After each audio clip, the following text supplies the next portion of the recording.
Greetings and welcome back to Smartwatch Ticks. Yes, today we are going 4G. We are going Android 6. We are going to review the Microwear H5, the high five smartwatch. Now, this is sort of an unboxing because obviously I've taken it apart and messed around with this a lot, and I tried to put it back together kind of the way it came. It looks a little weird right now, but that's the plastic cover that got kind of dirty. But it comes with that little plastic cover sitting on this nice little cushion. And when you take it out, you find that there's also a little plastic cover over the heart rate sensor. There. Other than that, and it's sticky, that's how it comes packaged. There's no manual out yet because this is a prototype, remember? If you saw the last video, our first one of 2018, where we introduced a lot of the predictions of new technology, many of which are coming true in this very first 4G Android smartwatch. Well, this is that one. This is the prototype Microwear H5, and we are able to talk to you about it today because they have got a thing going on with our good friends at Gearbest, and they've got a special buying link for you in the show notes. If you use that link to pick this one up after you see this review, it helps us all out, including Microwear, tracking how we're doing with all of our sales and information related to their products. So we'll get more Microwear stuff as well as more goodies from Gearbest. Also, I'll let you know this is a prototype I'm reviewing. It's got some goods and bads and uglies. The production unit, which is what you'd get when you order off of Gearbest right now, I'll be getting another one of those directly from Gearbest. We're going to do a follow-up review of the production unit beyond what we're doing with the prototype right now. But check the show notes. You'll get your buying link down there. And we have a box that has inside the USB charger. And this is kind of retro. We're going back to where we actually have on the side a little compartment. If you got some fingernails, you can get it open. And we're going to plug in and charge this way. Now, I really like this. This is, I'm not a big underwater person. I don't go swimming or diving in the rain or getting pushed into the pool like they show in a lot of the commercials for waterproof phones.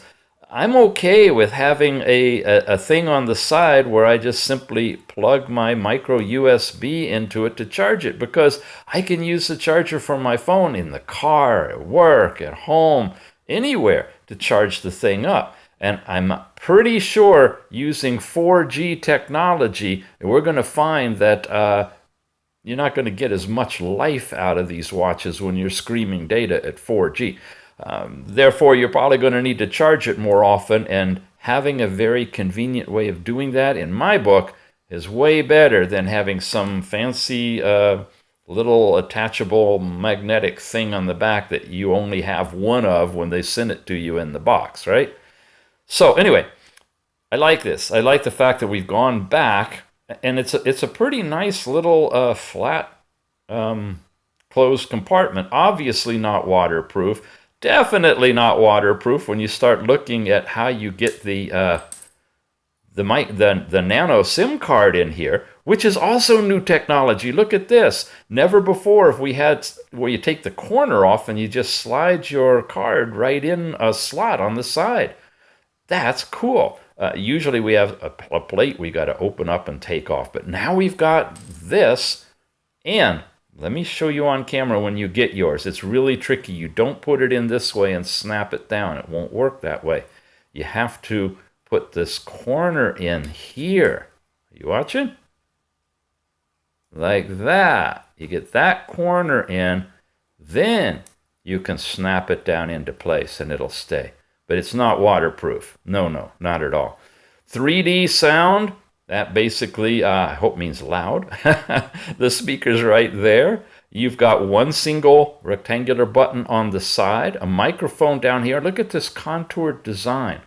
And now, drum roll please, from the who in their right mind would ever do it this way department comes the camera. I'm telling you, Who in their right mind would do this? Good, bad, and ugly. This is really ugly. Well, actually, it's pretty. I guess from a design perspective, see the camera sitting right there? Looking like it's looking at you, that you could do selfies or video conferencing.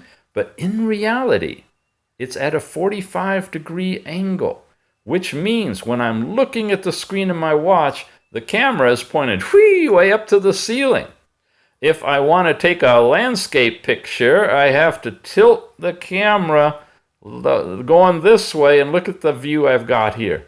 And if I'm trying to do a selfie, well, two things. One, you're doing a selfie looking at you like this, and two, your picture's upside down because it's made for actually doing landscape. So we got some issues with the camera. That could be improved, definitely. But I digress. This is an unboxing and first look. For those of you that get upset I don't do every little nuance, that's because that's in a review. Check the titles. If it says first look, it means pretty much that. We're going to do a first look deeper, probably, than normal, because I do want to go into the 4G with you a little bit. But definitely not like loading it up with a whole bunch of apps and running it through its paces. You see some bubbles here on the screen? That's that screen protector. They all usually come with one, and if you get a tiny grain of sand or something, you can get it stuck under there. I typically remove these. I've never, in all the watches I've had scratches or problems with the glass, especially if it's like Gorilla Glass or something. So I'll probably remove that one. It sometimes slows down, and it's stickier in the movement on the screen. Anyway, it comes with one attached. So that's everything in the box from Microwear. This is what we told you about, that you can pick it up directly from Gearbest. And inside it has these specs. We got a lot of new technology to go over today. Tiny screen, 240 by 240 TFT. You know, we're not looking at the 400 by 400 AMOLED. This is light and on the screen. It's really kind of a beginning technology demonstration unit. You can expect, if the 4G catches on and it works, and the Android 6, to see higher quality in the screens. But check this out. We have a whole new class of CPU. It's an MTK 6737, means nothing to me, honestly. I'm not that kind of a techie. But those of you who are, wow, there you go. Quad core, 1.1 gigahertz. Doesn't sound fast to me, but good enough for a watch. I think what this allows us to do is work with Android 6. We're going to take a good look at Android 6. It is different than 5.1.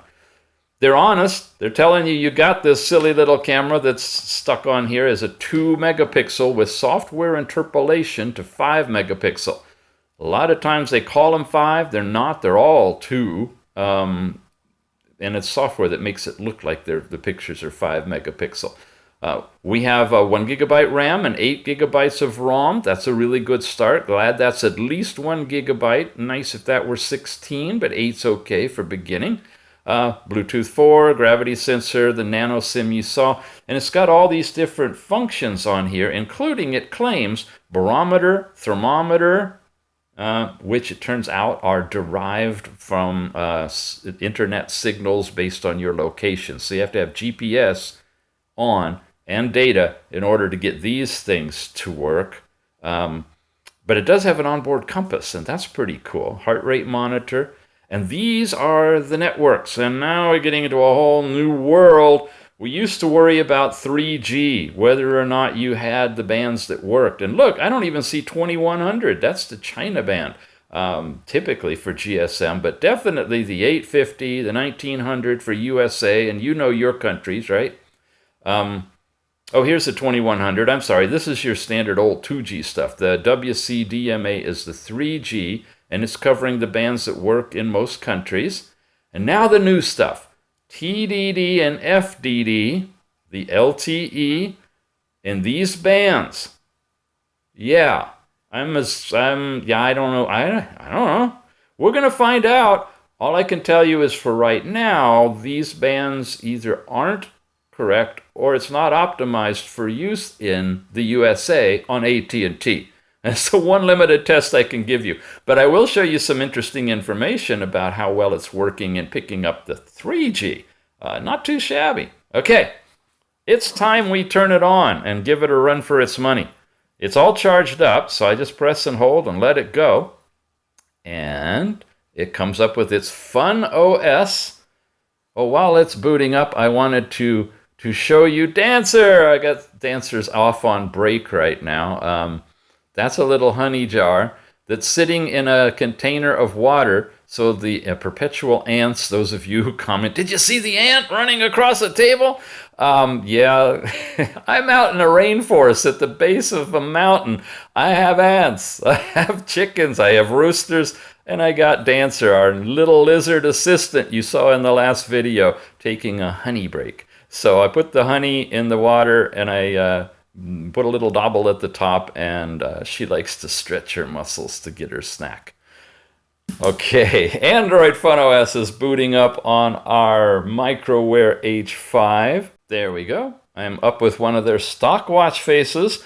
I like this one. Easy to read, outdoors, digital, and it's got your step count and all the other stuff. Oh, wow, look, step count? Yeah, that's right. It's a fitness type of a watch, too. Let's run through it. Where do we begin? Let's begin by going down. We get 3 pages of information. My battery power, my cellular connection. If you see it says 3G, I do have the SIM card in it. It is on the network. Cellular data is turned on. Wi-Fi is turned on. I can come over here and I got a few more goodies here, including an SOS thing, airplane mode. This is our alarms, which take you into notifications. Oh, interesting. Okay, I'm sorry, that's notifications. I got an MMS notification from AT&T and so forth. And this is your turn the wrist to see the time, I believe. We're both flying blind. I've tested a lot of these out already, but not all of them. Here's, okay, that looks like that's sound. Yeah, and vibration. So I think that one's on sound. This takes you to your running apps. So you can close them right there. That's your Bluetooth to turn it on and off. And this is adjusting your overall brightness and your sleep time. Oh, good. We want to raise that up a little bit. Let's just go to 30 minutes. And your brightness level control is right here. There's all the way dim and all the way bright. Now, this is actually taking you directly into the settings themselves, but done it through this little interface, which is pretty cool. You're seeing the firmware overlay on Android 6 at operation here now. So you got those 3 screens when we swiped down. When we swipe up, we're into fitness. And I mean, we're into fitness. Look at all the dots at the bottom. Let's go all the way over to the left. We get the compass.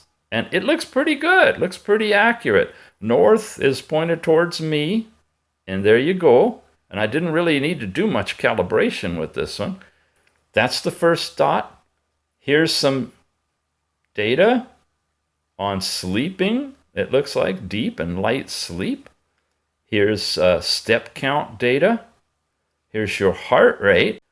Then the next tab over is the weather report in your local area, followed by the barometric pressure, again, derived through the internet, and your altitude, which is in meters as opposed to feet. And those are all of the things that you get when you swipe up. When you swipe to the right, whoa, you enter the whole fitness area where you can actually do a walk, an outdoor run, an outdoor treadmill, it looks like, mountain climbing, cross country, wow, half marathon, full marathon, wow, bicycle ride, and your history. And if you go in history, your sports history, you can see some of the things that you've done. I have a total of 3 things that I did in my sports record. You can go into any of these. You can actually see the track from the GPS. Not against a map, mind you, but the track itself. It doesn't look like, yeah, it does. Are we pinching? Yeah, look at that. So you have multi-touch control on this watch too. There, we pinched it down so you can actually see it. You could delete it. Whoa, went off the screen, I guess. And you got your data on the side. So these were riding in a car with GPS on, just a little bit of stuff to test it out. That's what you get in the history. And then you have your overall settings where you can have it alarm on reminding you per kilometer of distance, or going to a low power mode, it looks like, your user info. You can set the background that's all colorful right now to just black and white pictures. Actually, this whole sports layout, we've reviewed this one in another watch or two. Very, very similar. And it's kind of plunked in here as a module that goes now into this Android watch. And it is an Android watch. So far, it's looked like a sports watch, right? You got all this stuff going on here. You got all that stuff going on there. You got all that stuff up there. And of course, go to the right, you get your app drawer. And that's it, no more. And now you have all these different stock apps in a prototype watch. The clock is going to be basically the folder that has your stopwatch, alarms, and a timer in there. Settings will be back. This is a special testing one, I believe, for the China market. We're not even going to look at that one. Communications area is where you have your phone, messaging, and contacts that are related to the SIM card in the unit. There's no Bluetooth calling on this watch, not yet. Your basic browser, then tools, has a calculator and a calendar in here, and they're very basic. This part looks very similar. Camera we're coming back to. Style lets us look at the style for your clock, your settings. No. That's just the layout of individual ones. I see. That's that style. This is the 4x style, and that's individual icons going across in your drawer. And you can change the overall skin of them to look one of two different ways. So we're going to stick with that style because we're marching through here. Then your watch management is where you get into your download area, if you download any files, and your file manager, which we can use to take a look at the fact that we've still got 5.1 gigabytes of space left out of our 8 gigabytes with Android 6 on here. And this is where, of course, you'd put in any of your apps and things. I've got a clock skin folder that I've attempted to do some clock skins, not with much success yet. And then my core apps that I usually play with, and install a bunch of my own apps to test it out as well. And with all of that stuff in there, we still have 1.79 gigabytes available. That's there. We have an audio center where we have a sound recorder and a music player that plays music that's inside the watch. You can long press to get a playlist. We don't have any music in here. And the sound recorder, just to test it out, sounds like this. Allow sound recorder to record audio. Notice, wow, it's kind of washed out. Sorry about that. Can we get that? Yeah, kind of there. These are permissions now. This is a new feature of Android 6 in a watch that you have to grant permissions. Okay, now we're recording. You see the little thing bouncing up and down. This is the Microwear H5 4G smartwatch phone. Save it and go to the list and play it back. Permissions. Okay, now we're recording. You see the little thing bouncing up and down. This is the Microwear H5 4G smartwatch phone. Wow. I don't know what you're hearing, but for me, that is the most bassy, full range, rich sound I've heard in a watch, and pretty decent volume as well. Nice, very impressive. Okay, multimedia. Your gallery for pictures, your videos, if you shoot them with the camera. Maps, Takes you into Google Maps. All right, Google Maps is already pre-installed here. And as it loads up, it's going to do its normal thing and give you your maps, which we don't need to go there.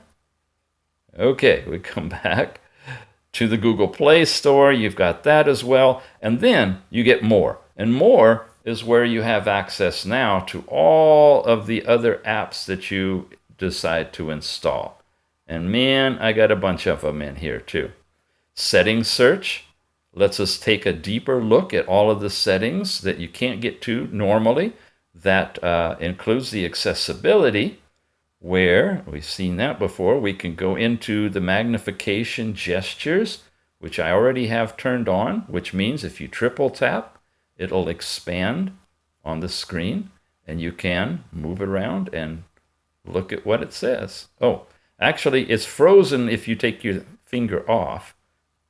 Let's get back. If I go triple tap and leave my finger on, then I can move around and look at anything I want to. Really nice for when you have your maps going. And all the other kind of items that you've got here. You can add your different accounts, go into airplane mode. Definitely you want to download Settings Search. I guess this is turning into more of a full review than just a first look anyway, huh? All right. More. What I want to go into is this whole 4G. So let's come over here to, we have a speed test. If I run a speed test on it, it's currently on Wi-Fi and 3G or 4G or cellular. It's finding the best server, and we begin the test. And here we go. 12 mega microseconds, so many different units. 12 microsecond ping, really super fast, coming in at 20 megabits download and probably a little over 10 or 11 for upload for Wi-Fi. Yep, 12. Okay, so that's our overall test for speed through the Wi-Fi. Now let's see if we can get out of here, come up into here, turn Wi-Fi off, but we have 3G data on. Come back into here. Oh, you know what? We don't need to do all this, right? We can go down over in here. And that should have speed test available for us. And let's test again. Now, while this is coming up, I want to mention, here in the USA, which is where we're located doing this test, see it's 143 milliseconds instead of 12. Here with 4G technology, I haven't been able to get a solid connection to be able to test 4G. I'm not sure if there's a tweak I need on my end or if it's actually not supported with the bands that are here. But in terms of 3G, I am getting some pretty decent results. For those of you who know about AT&T, they've got this unlimited plan on phones now. And in joining into it, you get like free HBO. And in order to get that, they throttle your speed to 3 megabits per second. So if we're getting 3 or better on this device, then we're getting the equivalent of what people that are on an unlimited AT&T HBO plan are getting anyway. And they're able to watch HBO and such on their phones. And the screen on a watch is a whole lot smaller. So I think you're going to find that even if you don't have 4G directly, the 3G is going to be a decent addition here in its implementation. On many times, the 3G is not that good. In fact, I took it to the AT&T store where, you know, they've got microcells and have the best kind of connection possible. And I got 4.5 download and always about 1.25 upload. So relatively decent results from cellular connection in a 4G watch over a 3G network as it downstepped to handle 3G. When you can get 4G, and if you're in a country that'll allow it, you should see the data rate's equivalent to the Wi-Fi rate we just saw when we do the speed test. Absolutely awesome. Yeah. Now, back here in the more, I also wanted to show you, in case you want to install this, that's Wi-Fi signal strength. There's this one. Yeah.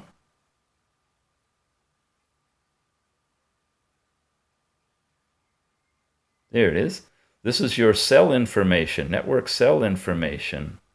Light, the light version means it's free, and it's going out there and interrogating the connection and showing me my signal strength, which is right between the yellow and green, in this case, which is about 3 bars, and it's the HSPA plus AT&T network connection, getting the S and D, but not the R.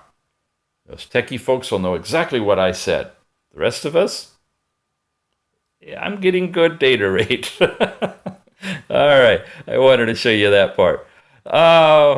We're still in the app section, so let's play with the Antutu. With this new processor, what is it like? Antutu benchmark. Boom. Load this one up. 21806. I don't have to put you through the pain and misery of running the test. I already did it. Nice. For 1 gigabyte, 8 gigabyte, with a 6737 quad-core 1.1 gigahertz processor, we're high up there compared to what most watches get. Of course, the screen is only 240 by 240 pixel, so we're not using a whole lot of data, on the screen. I think you're going to do fine as far as overall performance goes on this watch. And in terms of GPS, we also have the engineering mode MTK. Where are you? Here you go. With this one, we can come over here to location. You notice also when you're using a watch that has a lower resolution screen like 240 by 240 that the words are really big and easy to read. When we try to do this on a 400 by 400 screen, I practically need a magnifying glass. Now see, here it's asking for all these different permissions. First time running this, so I have to allow all of that stuff. Go into GPS and turn it on and view the satellites. And so there you get your satellite plot. We'll see for a moment if it's going to come up indoors or not. It's worked for me, as you saw, when I'm outdoors driving around or walking or whatever. I get the nice GPS tracks and whatnot. It's acquiring some satellites. They're coming in. It says in something I'll show you here shortly that it can take up to 2 minutes to get the first lock on GPS. Wow! Wow!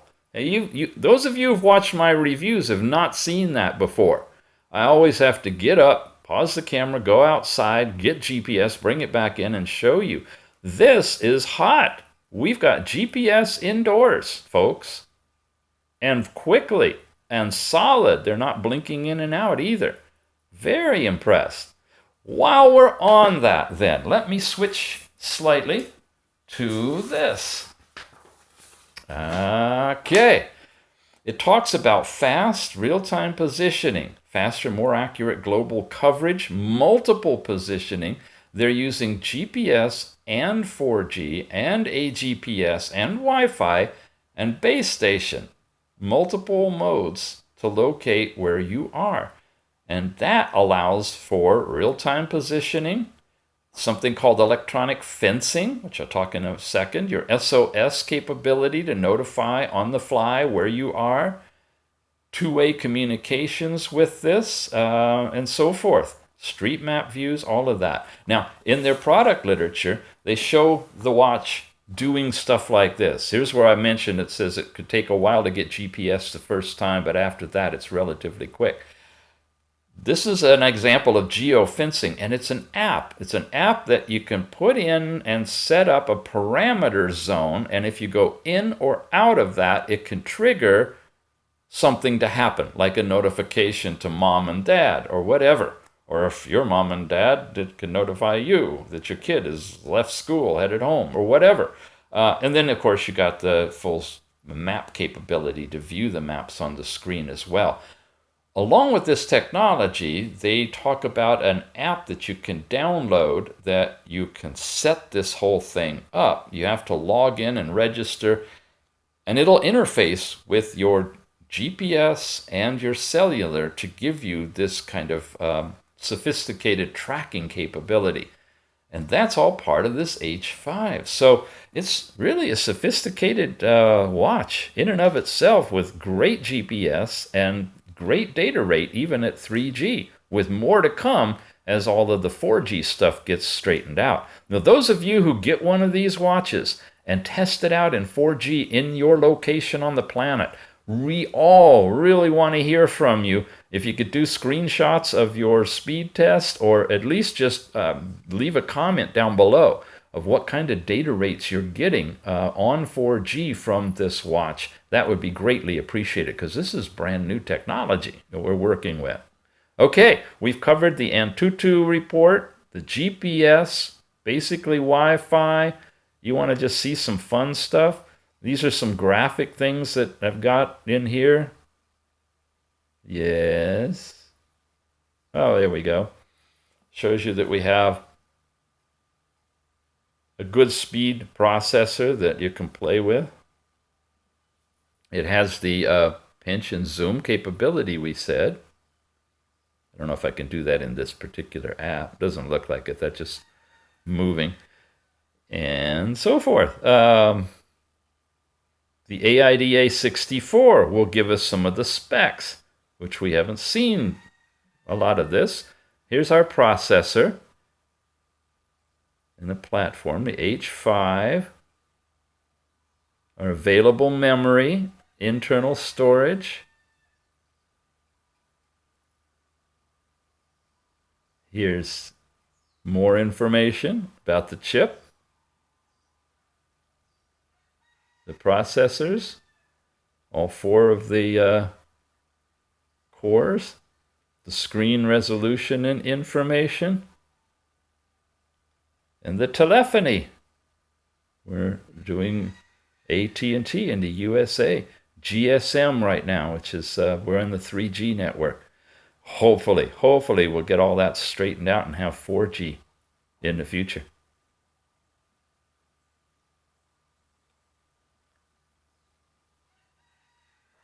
The camera. I'm going to open camera. Why? Because you get to see my ceiling. Look at that. Here's the camera, folks. It's looking up, and if I want to take a picture looking out, there's the bottom of my sofa. Here I am. There's my hand, right? Here I am right here. So this is where you got to go with your arm in order to take like a landscape shot with the camera pointed like this. If I look straight at it, you'd expect to be seeing me, right? But you're not. You're seeing right here. Yeah. And if I wanted to do a selfie, there's my camera taking our video, and there's Mr. Tix. You see me there? Upside down? Hello. So it's not really a selfie camera. It's not really a landscape camera. It's an artistic designed case camera. But open camera is one of them I really recommend. You have zoom capability if you want. There's a little zooming thing here that you can zoom in and out. Better than the stock camera. Finally, let's head on over to our settings. Run through these things. Android 6. We start with Wi-Fi. You've got basically all off and on, and your ability to select your nearby Wi-Fi if you choose.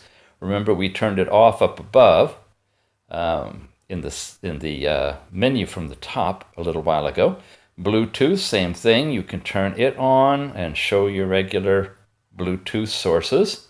Then you get into this wireless and network where you have airplane mode, location services, if you want to turn on, which it is, our GPS, and these are some of the apps that are taking advantage of that right now.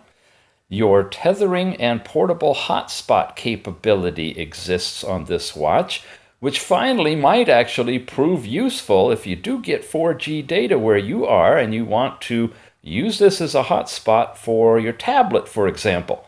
And with the easy to connect USB connector, imagine taking this along, plugging this in. If you're in a place that has regular power, like at a restaurant or something, but it doesn't have Wi-Fi, make this a Wi-Fi hotspot, plug it in to have AC running it, and you've got yourself a cute little chiclet of a Wi-Fi zone, right?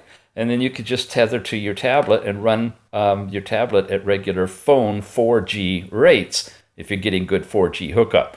Even as it is in the USA with 3G right now, that's a potential. It really is. So nice to see you got the Wi-Fi hotspot and tethering capability, VPN, and then you get to cellular networks. And here's the fun part where you actually can go in here, check your preferred networks, and you have the selection of which network type you'd like to use. Staying at 4G will give you 4G if it can connect to 4G. Otherwise, as you see in mine, it'll automatically roll down to 3G and give you the 3G connectivity. And your access port names that you can put in here, that these are the ones that are seeded already, and it picks the next gen phone as the typical one for my hookup with the SIM to AT&T. That's that. Then in our display area, which we also saw you could get to by hitting the button up above, you have the brightness level and your sleep time that you can adjust. In sound, you have the standard parameters, media, alarm, and ring volume. And we probably can test that. There you go. That's how it sounds.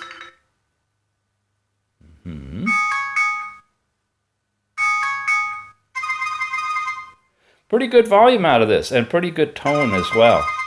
Also vibrate, and you can change your watch ringtone if you'd like to, too. Mode selection is normal or speed mode. And this is like power saving in the normal mode. And if you go into speed mode, well, let me tell you exactly what they told me this is.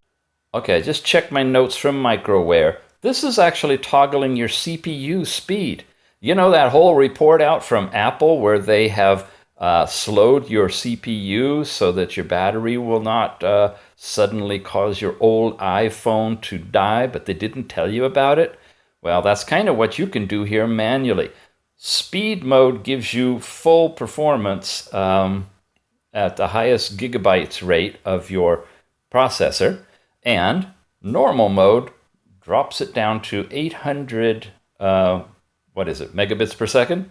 So let's go speed zone. We've been on normal this whole time. That's the mode selection. Lift wrist to brighten the screen. That's the icon we saw up there before. And word to notice about this is if you're in the middle of something, when you turn it, it goes off, and then you turn it to come back on. And if you're doing something that's data intensive or GPS or something like that, it's going to turn the screen off when you twitched your wrist, no matter what. In other words, it's not one of those, like when the watch is off and then you twist it and you see the time for a few seconds and then it'll go away. This is literally, if it's up like this, the watch is on. If it's down like this, you can see it's off. And I prefer not to run that on, because if you're actually using the watch for something, it can mess things up. Kind of one of the really low-end implementations of that. Again, there's goods, bads, and uglies about this watch. Notification pop-ups, you can turn those on so that you get a your push of your notifications will show up on your screen, I guess, your SOS settings, where you can put in the phone number. Oh, there's the keyboard number pad for the device. The phone number that will be called, or up to 3 of them, when you issue an SOS. And I presume that also works with the geofencing. It would go here to get the phone numbers if it's going to send a text, for example, to let you know that the wearer of the watch has entered or left the zone. There's your user information that you can put in for all of the fitness stuff, your overall date and time, automatic date and time, the time zone setting you can do manually, everything that's typical on that. Language and input, no change there. The keyboards, Android keyboard or the Chinese one. Your overall battery now, it's showing you what they call standby intelligence. And again, inquiring from Microwear, that means that when that is turned on, it will disable some of the apps running in the background to give you better battery performance. It goes into a standby mode.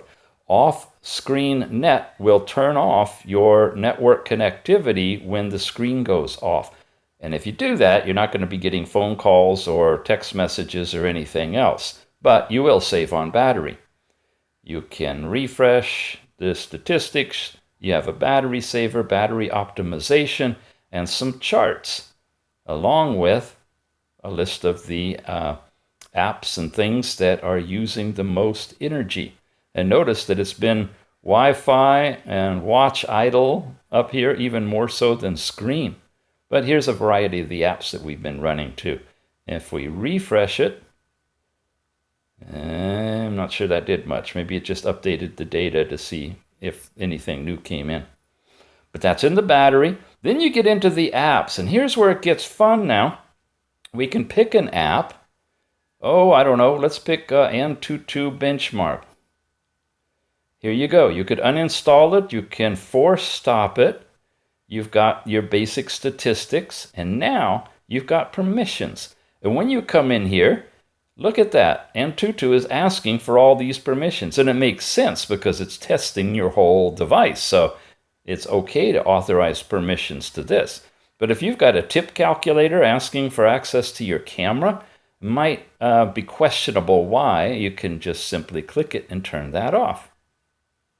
Plus, as you saw, when you run an app for the first time, you get a request, permission by permission, to acknowledge or not whether you're going to allow that particular app to use those particular permissions.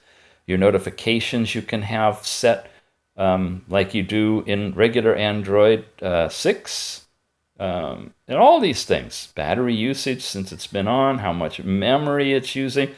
A lot of neat app info now available in the app section of the settings under Android 6. SIM cards will tell you all the information about the SIM you've got in, your phone number, and other details. Security lets you do a screen lock.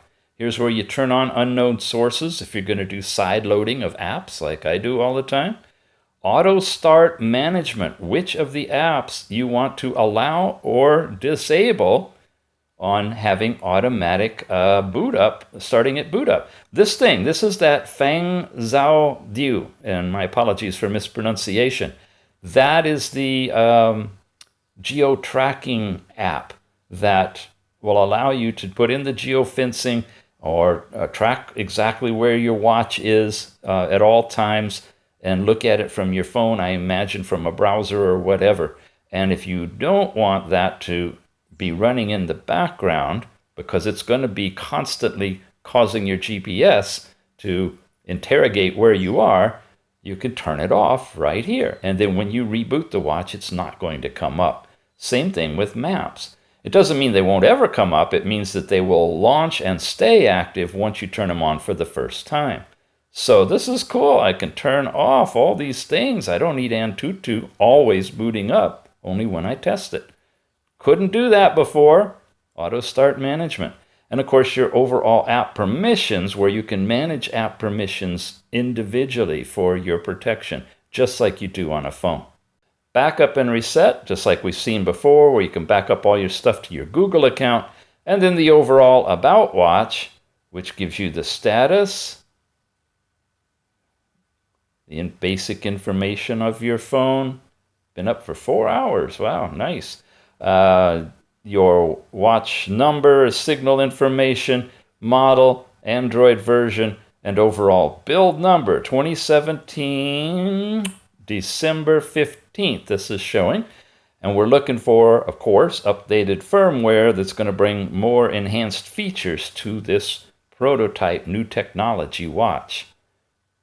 Okay, I think we've covered everything. We've got the pinch and zoom. You've seen the camera. We've done all of the specs on the watch. I think the only thing left is, again, to remind you that it is available from Gearbest on a flash sale right now. It has literally just gone on sale, and we've got the link directly. Actually, it takes you to an introductory page that Microwear put out about this H5. So use the link down below to go look at that overall page, and clicking on that page clicks you through to this flash sale page from Gearbest. And have at it. Check it out. It's brand new technology, bringing in 2018 with a bang. Thanks for watching. We'll be back we got a bunch of more goodies on the way in. It's going to be a very busy first quarter. We'll see you soon. Oh, I've trained Dancer to press the space bar to tell me when I forget something. And just as I wrapped this review up, she said, "You forgot to show him the watch faces." And I did. So thanks, Dancer. Let's go through and take a look at least at the stock watch faces, because they're somewhat different. This is the one I've been using with, and you can see there's some, in their screenshots, some actual data on it. We have an interesting one here, which is a nice little round analog with date and time on here. And then this big, bright, but hard to read analog display. You can see the digits outdoors, but the hands kind of get lost on it.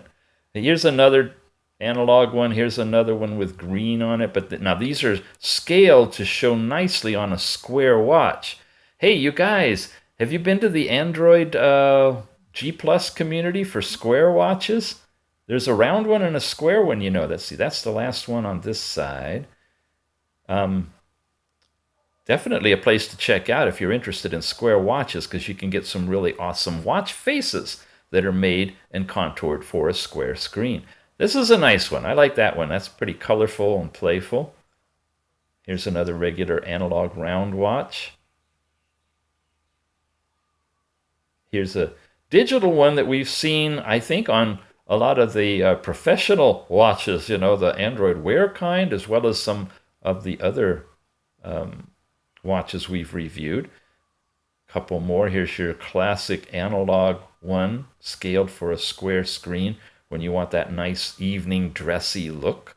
That one works really well. Here's the butterfly one. So it does support animated wallpaper, if you will, at least wallpaper as related to a watch background. Here's the flapping blue butterfly.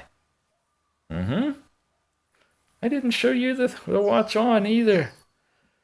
You know, when I get going, I keep saying I'm going to make these shorter, and I constantly keep forgetting things that need to be part of it, like actually showing you the watch. It's not too thick. It's a little thick, but not too bad.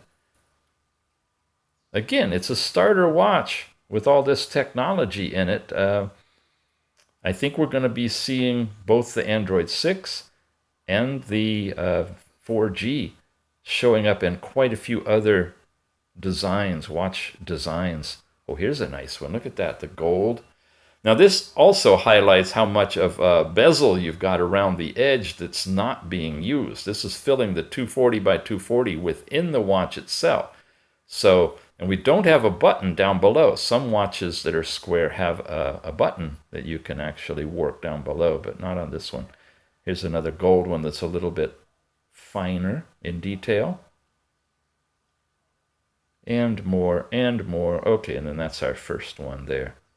Here's another one that says it's daylight right now, and it is. It's 11:10, so it's almost high noon. So I guess the background is also working on here to show you the astronomical